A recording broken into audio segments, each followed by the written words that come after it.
Thank you all for being here. I hope you had a great weekend. Today we're gonna go right into it and start talking about seriously disengaged students.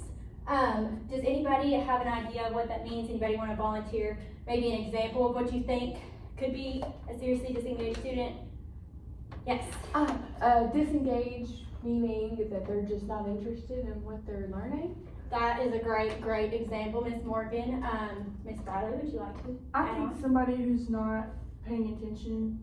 Right, maybe zoned out, for sure. So our textbook definition for student engagement, it actually refers to the degree of attention, curiosity, interest, optimism, and passion that students show when they are learning or being taught.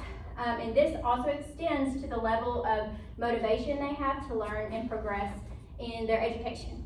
Okay, so continuing on, we're going to talk about as teachers what we can do to help prevent students from being seriously disengaged and keeping their attention because, well, as teachers, that's important to us.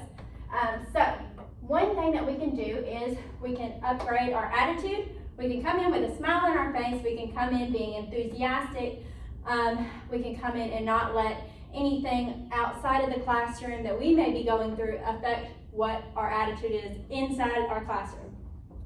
Another thing we can do is we can try to build relationships and just do our best to earn the respect from our students. We want them to, have respect for us enough to look at us as we're talking, to take notes, just to show that they're interested because they respect us, and you respect people that you have relationships with. So build relationships with your students, and that can help prevent or help someone who already is dealing with being disengaged in the classroom. Another thing that you can do as teachers is you can get students to buy in. So we can create activities and things to do that get students up out of their seats and help engage in the lesson. That helps students stay, they feel like they're a part of it and not just sitting back and listening to a teacher. So getting students to buy in is a great way. Another way, there's two more ways, so I'm almost done with my talk, is to embrace clarity. And this means to use precise and brief words. You don't have to fluff up your talk. You don't have to add unnecessary stories we just want to know what it is we need to know. And students care about that too. They know whenever you're just talking just to talk.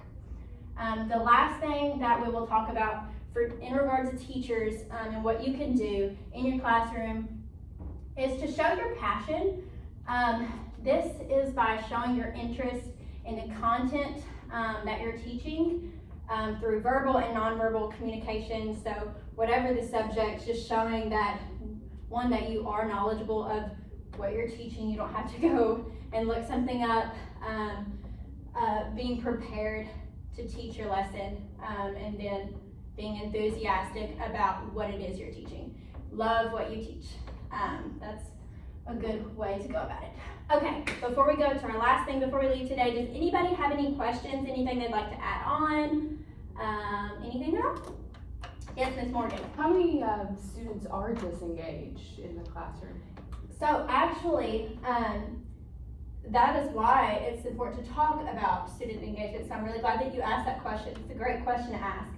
So 50% of students will deal with or are dealing with disengagement in the classroom at some point in their school career. So that is like a lot. Half. Think of a whole pizza.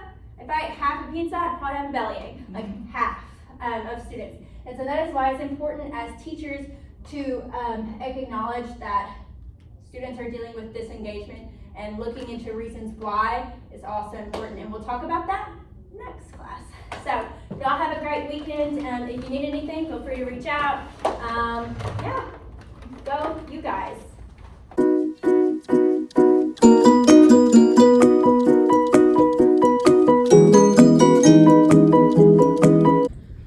Hey Carter, I see you're still here. Do you mind if we actually have a talk? Yeah, that's fine. Now that class is over. Okay, I just I've noticed today specifically that it seemed like you were struggling with engaging in the lesson, and I didn't know if there's anything I could do better as a teacher to help you with that, or if you had something going on maybe that you wanted to talk about. I just wanted to give you an opportunity to let me know how I can help you. It's nothing your lesson, it's just dad has cancer, so I was texting my mom the entire class because she's keeping me updated. So it's nothing you did, it's just your lesson's not on the forefront of my priorities. So that's all that's really going on. I am so sorry to hear that. I can only imagine how you're feeling, and so if there's anything I can do to help you and your family with this hard time, like I would do anything for you guys. I care about your success in life as a student, in the classroom, outside of the classroom. So if there's I understand that.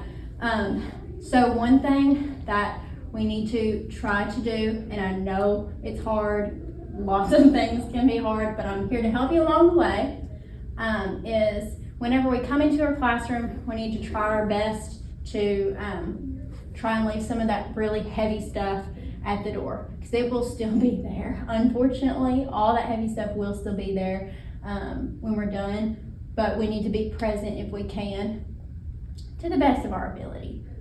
Thank you for letting me know what's causing you to have some issues in class. I just don't want to see you get too far behind. Right. And so that's why I'm saying, if we can do our best to leave some of it right here at the door, and I'll do that too.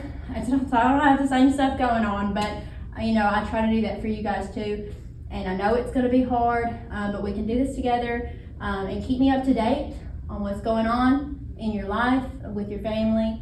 And yeah, thank you for staying behind and talking to me.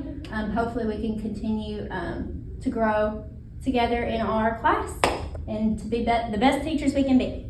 I'll try better tomorrow. Thank you, Mr. Carter.